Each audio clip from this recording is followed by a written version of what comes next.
കൊല്ലം പത്തനാപുരത്ത് വീട് കയറിയുള്ള ഗുണ്ടാ ആക്രമണത്തിൽ ദമ്പതികൾക്ക് പരിക്ക്. പുന്നല പനങ്ങാട് സ്വദേശി ജോബിനും ഭാര്യ ജിൻസിക്കുമാണ് മർദ്ദനമേറ്റത്. വീടിന് മുന്നിൽ കിടന്ന കാറും ഉപകരണങ്ങളും അക്രമികൾ തകർത്തു. സംഭവത്തിൽ 4 പേർക്കെതിരെ പത്തനാപുരം പോലീസ് കേസെടുത്തു.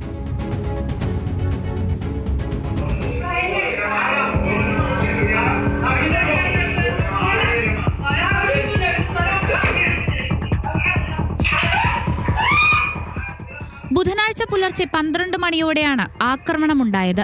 ക്വാറികളിൽ നിന്ന് പാറ വാങ്ങി ടിപ്പറിൽ കൊണ്ട് മറ്റു സൈറ്റുകളിൽ എത്തിക്കുന്നതാണ് ജോബിന്റെ ജോലി. BMS പ്രവർത്തകൻ കൂടിയാണ് പരിക്കേറ്റ ജോബിൻ. സാമ്പത്തികമായും പാറ ലോഡുമായും തുടരുന്ന തർക്കമാണ് സംഘർഷത്തിലേക്ക് വഴിവെച്ചത്. വീട്ടിലേക്ക് എത്തിയ സംഘം കാർ അടിച്ചു തകർക്കുകയും ജോബിനെയും ഭാര്യയെയും മർദ്ദിച്ചെന്നുമാണ് പരാതി. സംഘത്തിലുണ്ടായിരുന്നവർ ചെടിച്ചട്ടികൾ കാറിലേക്കും വീടിന്റെ സിറ്റൌട്ടിലേക്കും എറിയുന്നത് ദൃശ്യങ്ങളിൽ വ്യക്തമാണ്.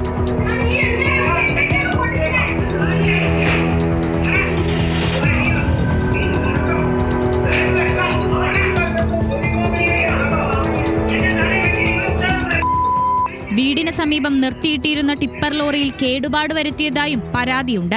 കഴിഞ്ഞ ദിവസം എൻ്റെ വീട് കയറി ആക്രമണവുമായി ബന്ധപ്പെട്ട് പത്തനാപുരം പോലീസ് സ്റ്റേഷനിൽ ഒരു പരാതി കൊടുക്കുകയും അതിനെതിരെ നടപടി എടുക്കാതിരിക്കുകയും പത്തനാപുരം പോലീസ് സ്റ്റേഷനിൽ നിന്ന് അതിൻ്റെ 1-ാം പ്രതിയും 2-ാം പ്രതിയും വിട്ടയക്കുകയും ഇനി തുടർന്ന് നടന്നത് ഞാൻ പോലീസ് ഉദ്യോഗസ്ഥരുടെ മേൽ ഉദ്യോഗസ്ഥരുമായിട്ട് കേസ് കൊടുത്ത് മുന്നോട്ട് പോകാൻ വേണ്ടി ഇരിക്കുകയാണ്.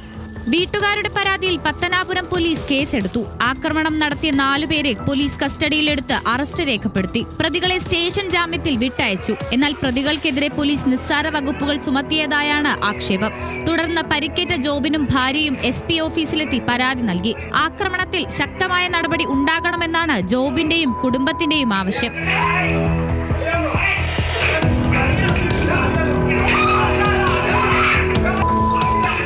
ന്യൂസ് മലയാളം, കൊല്ലം.